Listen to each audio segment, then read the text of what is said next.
folks. You know you're in for a treat when you hear that tune because it means it's time for another episode of the Rec Poker Podcast. I'm your host, Jim Reed, Bluffsterini in the home games and at Rec Poker Jim on Twitter. And it's a solo show today. We've got a lot of the team down in Las Vegas, and I'm heading back there shortly myself to compete in the World Series of Poker main event because not only do I have the best job in the world, but I'm just a lucky guy and I have a great life. So I am super excited about that. We just wrapped up a chats edition of the podcast. And with most of the gang out of town, I'm just going to do a quick setup this week for a forums edition of the podcast. It's going to be a two-parter. So this is going to be short, but there's a chance to win a prize. So we are going to take a look at a spot that came up in one of the bracelet events I was playing this year down at the World Series of Poker.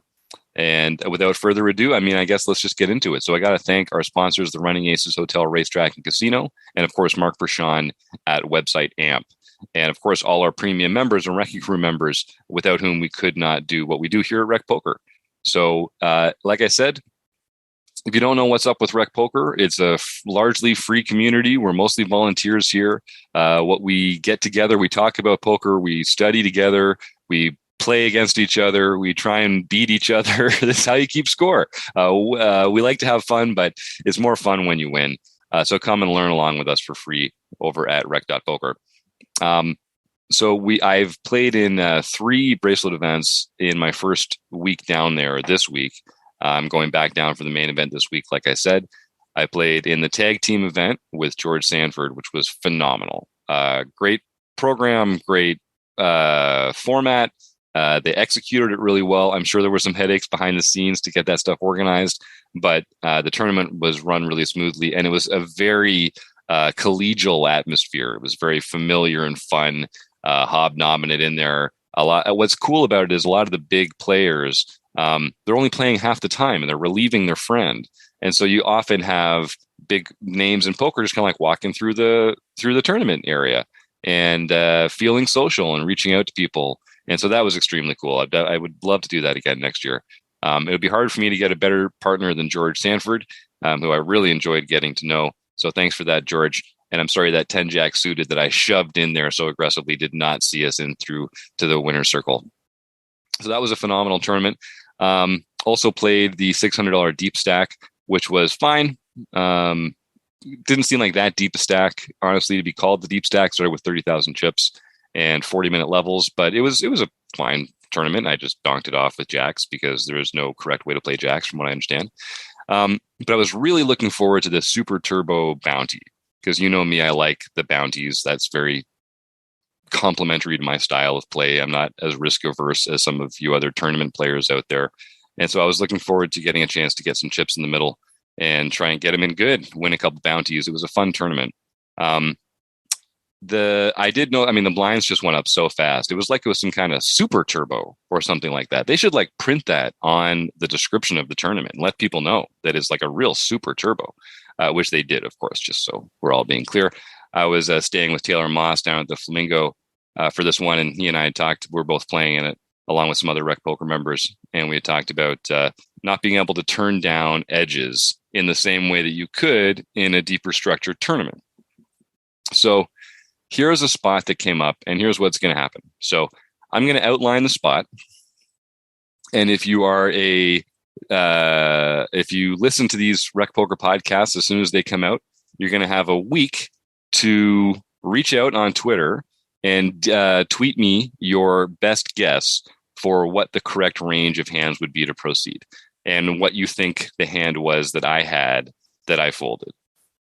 So stick around. I'll just give you some quick instructions at the end. And then everyone who does, I'm going to give you're going to win a free month of premium membership at rec.poker.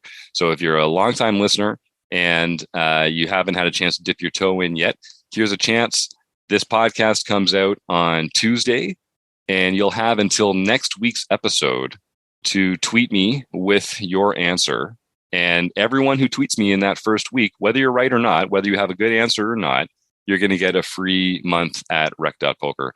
And if anyone guesses the actual hand that I did fold, the odds of it happening are so small, I'm just going to go out there and say we're going to get that player a free year of Rec Poker Premium membership. So Go head over to Twitter. At Rec Poker is the name of the group.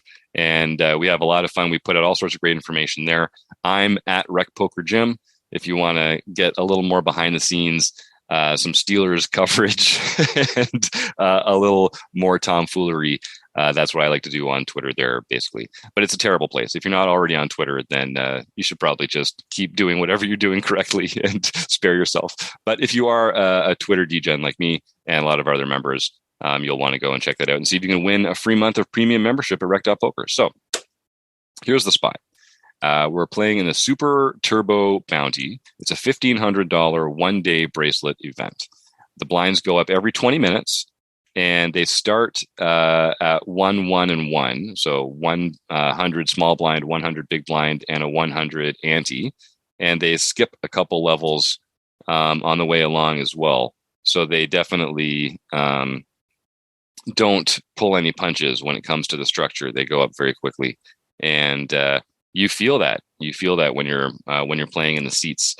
And our table is also moving very slowly, and so I felt like the stack was dwindling very quickly. And basically, what ended up happening was after first break, we had almost starting stack again. We hadn't really chipped up or down much. I had about a starting stack, maybe a little less than that. But at this point, it was only worth about 8 big blinds. And there were 2 other short stacks at the table. And then everyone else had us very comfortably covered. So the way it worked was 2 players to my right had been down to about 1 big blind. And everyone at the table is kind of waiting for the action to move around so that they're in the big blind. Because when they were in the big blind, they were going to be all in blind, and they would not be able to take any action after that. So there was some conversation about, does the ante get paid first? Does the big blind get paid first? What's that player entitled to? We're not really going to get into that. But what's relevant here is that player was going to be all in blind on this hand, and their $500 bounty was going to be available. The other thing that was really interesting is that 2 or 3 players to my left was another player who had about 1.2 big blinds. So they had the player in the big blind covered, but only by a couple chips. And so, this was their only real opportunity to claim a bounty, was to win this hand and to win this player's bounty. Otherwise, they were not going to be able to win anyone's bounty. And in a few more hands, they would be the one who was effectively all in on the big blind. So you've got one player who's already all in blind on the big blind. You've got another player who is pretty much going to be calling with close to 100% of the range because of this incentivized situation that they're seeing now. And I'm sitting under the gun +1, and I've got 8 big blinds. So just like everyone else, I've been eyeing these 2 players and just waiting for the time to strike when they're not going to be able to resist getting their chips in.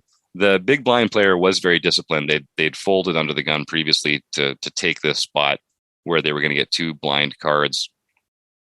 And so they're not really relevant to this decision.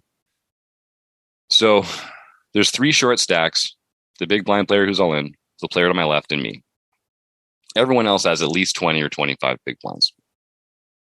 So the action starts by the under the gun player, who's one player to my right.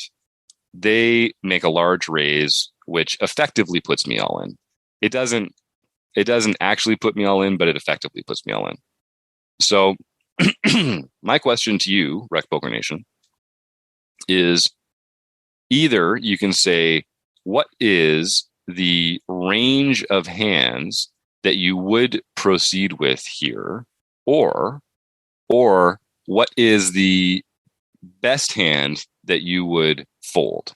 So you can say either what's the worst hand that you would call, what's the best hand you would fold, or what's the range of hands that you would continue with. So that's all. It sounds like a very simple assignment. I did put this question out on Twitter a couple days after. So if you go to at Rec Poker Gym and search for the word spot, this will probably be one of the first ones that comes up. There's 3 tweets out there outlining the situation and just sort of going through some of the same information that we just talked about here. And that's really all there is to it. So yeah, feel free to re-listen to this. Go check me out at Rec Poker Gym on Twitter and see what the details are there in the tweet. But it was a really interesting spot because I'm sitting there with 8 big blinds. I'm thinking, and if this was the main event, you know, you'd probably want to conserve your chip stack. You're going to be here for a while. You might be able to find a better spot than to get into what's going to be like, you know, some kind of all-in fest here. But being the super turbo format, and then also when you put in the bounty implications and having effectively 2 bounties in play, and again, me being short stacked means that I'm not going to be likely to take out a lot of bounties myself unless I get a big triple up or quadruple up or something like that. So there's a real incentive for me to win a pot like this, but there's also an incentive for me not to bust. So I put myself in the tank for a bit, and then I did fold. And I won't spoil anything now, but I did get some interesting responses on Twitter already. So if folks want to go and check that out, they can. And I even tagged Barry Carter and Dario Carney because they literally wrote the book on this kind of thing. And in the next episode, next week, which I'm about to record now, we'll get into some of the insights that I got from our friends on Twitter, what I ended up doing, the hand that I had, and how it all turned out. So in the meantime, I would just say thanks to our sponsors, Running Aces Hotel, Racetrack, and Casino, and website AMP, and you, the listeners. We couldn't do it without you. We'll see you next week.